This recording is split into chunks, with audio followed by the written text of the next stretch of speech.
Welcome back to a Dallas Cowboys breakdown. The Dallas Cowboys leading the NFC. Yeah. We thought the Saints game was kind of the statement game, which it a little bit was, the way they blew them out.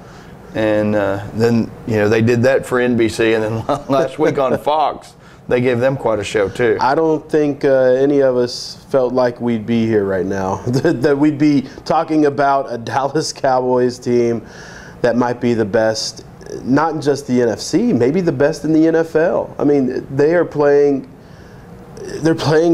out of their mind. This is a team that I don't think anybody recognizes anymore. It's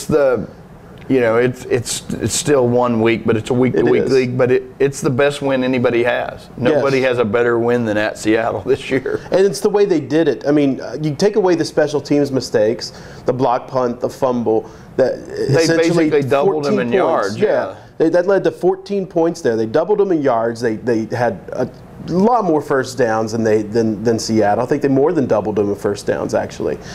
This was a Dallas team that actually went in and dominated the defending champ, who, in everyone's mind, almost consensusly, was the best team in the NFL going into last week. Yeah. And they had already beaten Denver, who's kind of considered the best team in the AFC. San Diego they lost to San Diego. Yeah. San Diego's got an argument. I kind of wrote that in Monday's paper. The Chargers Cowboys on a neutral field would be, you might take the Chargers, but it's pretty even. Imagine if that ends up being a Super Bowl, the San Diego Chargers versus Dallas Cowboys, Phillip Rivers versus Tony Romo. I mean, you're talking about two of the most maligned quarterbacks in the last 5 years of the NFL, and to have those two teams that are right there at the top, it just tells you can never tell about this league year to year. You never know what's going to happen in the NFL. Yeah. A lot of times just a little more effort and chemistry on defense makes a huge difference. Or, a massive offensive line that allows you to control a game completely, and it allows your defense to be on the field a lot less, and at the same time lets you just drive up and down the field almost whenever you want. Yeah. Obviously, I thought the sophistication of the Seattle passing game isn't, everything, but the Dallas coverage was wonderful on all those 3rd and 5s, 3rd and 6s, anytime 3rd and Russell 9s. Wilson, anytime he went out and he was scrambling around, he still couldn't find anyone to pass to. And then discipline isn't something that we associate with this defense, but they weren't letting him run wild like Washington did.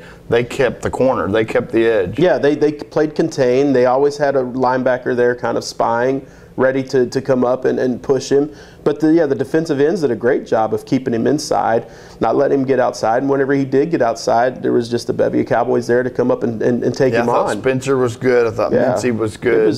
I thought the coverage, Scandrick was really good. Scandrick was fantastic. I mean, he learned. That second time through, and it really was. It was an impressive display. And I'm shocked at the way they won the game. I was predicting Seattle 24-20. I thought the Cowboys would be right in there with a chance to win.